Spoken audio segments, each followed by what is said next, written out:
Pregnancy के 8वें महीने में महिला को कौन-कौन से काम करने चाहिए? क्या आप जानते हैं ये महीना बहुत ज़्यादा खास होता है? इस समय आपको अपना विशेष ध्यान देना चाहिए। इस समय शिशु का शारीरिक विकास तेज़ी से हो रहा है। शिशु का वज़न 1.8 किलोग्राम से लेकर 2.5 किलोग्राम तक हो जाता है। शिशु की लंबाई 40 सेंटीमीटर से लेकर 45 सेंटीमीटर तक बढ़ जाती है।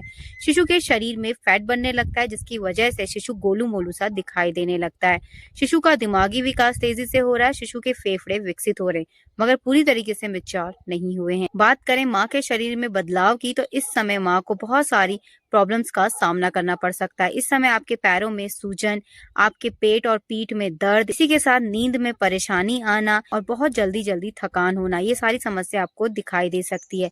इसी के साथ सांस फूलना, कॉन्स्टिपेशन और एसिडिटी जैसी प्रॉब्लम्स भी आपको हो सकती हैं। प्रेगनेंसी के 8वें महीने में शिशु की जो हलचल है वो बहुत तेजी से होती है, इसलिए इस समय आपको बच्चे की मूवमेंट काउंट जरूर करनी चाहिए। कब बच्चे ने मूवमेंट की है, कितनी मूवमेंट बच्चा कर रहा है। कभी भी बच्चे की मूवमेंट्स आपको असामान्य लगे तो तुरंत डॉक्टर के पास जरूर जाएं।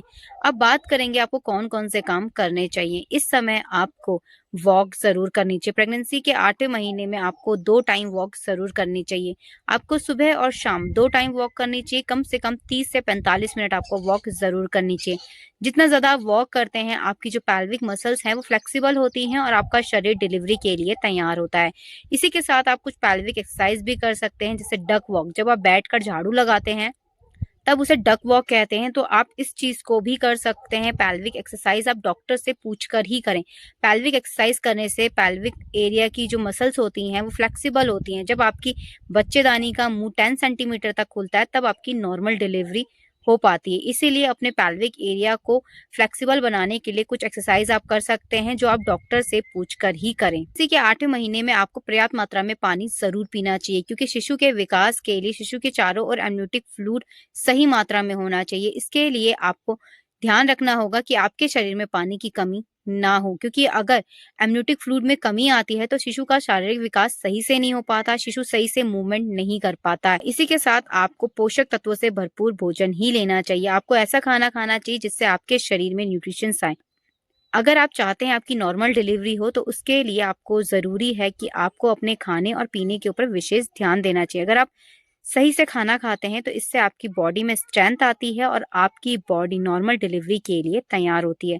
इसी के साथ डॉक्टर के द्वारा दी गई आयरन और कैल्शियम की मेडिसिन भी आपको प्रॉपरली लेनी चाहिए। इसी के साथ आपको 8वें महीने में डॉक्टर के पास जाके नियमित चेकअप भी करवाना चाहिए। इसी के साथ 8वें महीने में आपको अपना डिलीवरी बैग भी तैयार करना चाहिए। प्रेगनेंसी के 8वें महीने में कुछ सिम्टम्स होते हैं, अगर वो आपको दिखाई देते हैं तो आपको तुरंत डॉक्टर के पास जाना चाहिए। कई बार जो आपके रियल लेबर पेन है वो 8वें महीने में स्टार्ट हो जाते हैं। डिलीवरी से पहले कौन से लक्षण दिखाई देते हैं इन पर हमारी एक पर्टिकुलर डिटेल वीडियो है जिसका लिंक हम ऊपर आई बटन में दे देंगे, तो आप वहां से देख सकते हैं कि अगर आपको ऐसे कुछ सिम्टम्स दिखाई देते हैं जो डिलीवरी से पहले दिखाई देते हैं तो आपको देरी ना करते हुए तुरंत डॉक्टर के पास जाना चाहिए। प्रेगनेंसी के 8वें महीने में अपना अल्ट्रासाउंड आपको ज़रूर कराना चाहिए, क्योंकि जब आप अल्ट्रासाउंड कराते हैं तो उसकी हेल्प से पता चलता है कि बच्चे ने हेड डाउन पोजीशन ली है या नहीं ली। अगर बच्चे ने हेड डाउन पोजीशन ले ली होती है तो इससे नॉर्मल डिलीवरी के चांस बढ़ जाते हैं। तो आपको 8वें महीने में डॉक्टर के पास जाके अपना नियमित चेकअप ज़रूर कराना चाहिए।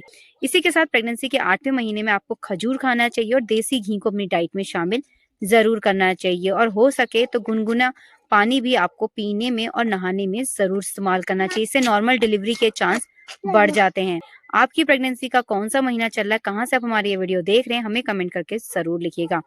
बेबी केयर फैमिली पर अगर आप पहली बार आए तो प्लीज हमारे चैनल को सब्सक्राइब कर बेल आइकन जरूर प्रेस कीजिएगा। हमारे चैनल पर मिलते हैं आपको प्रेगनेंसी और बेबी केयर से जुड़ी ऐसे इंपॉर्टेंट वीडियोस।